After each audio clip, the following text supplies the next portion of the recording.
بسم اللہ الرحمن الرحیم۔ دین و اسلام چینل کے ناظرین، السلام علیکم ورحمۃ اللہ وبرکاتہ۔ صحیح بخاری کی حدیث نمبر 314 ہے۔ ایک انصاریہ عورت نے رسول اللہ صلی اللہ علیہ وسلم سے پوچھا کہ میں حیض کا غسل کیسے کروں؟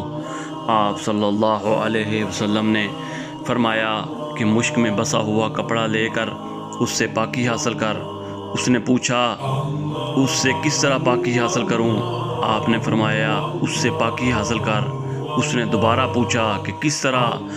آپ نے فرمایا، سبحان اللہ، پاکی حاصل کر۔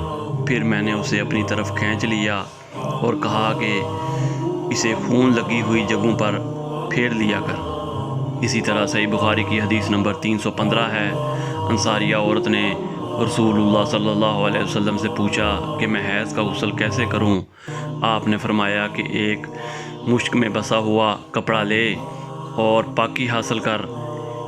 یہ آپ صلی اللہ علیہ وسلم نے 3 دفعہ فرمایا۔ پھر حضور صلی اللہ علیہ وسلم شرمائے اور آپ نے اپنا چہرہ مبارک پھیر لیا یا فرمایا کہ اس سے پاکی حاصل کر۔ پھر میں نے انہیں پکڑ کر کھینچ لیا اور نبی کریم صلی اللہ علیہ وسلم جو بات کہنی چاہتے تھے وہ میں نے اسے سمجھائی۔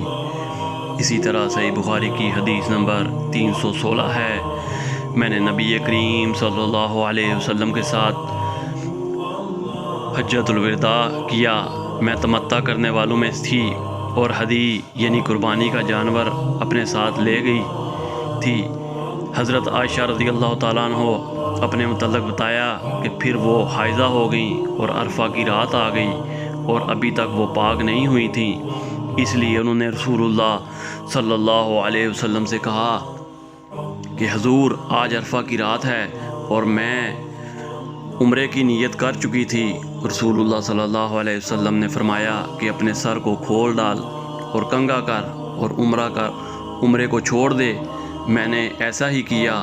پھر میں نے حج پورا کر لیا اور لیلۃ العصبہ میں عبد الرحمن بن ابو بکر کو حضور صلی اللہ علیہ وسلم نے حکم دیا، وہ مجھے اس عمرے کے بدلے میں جس کی نیت میں نے کی تھی تنعیم سے دوسرا عمرہ کروا لائے۔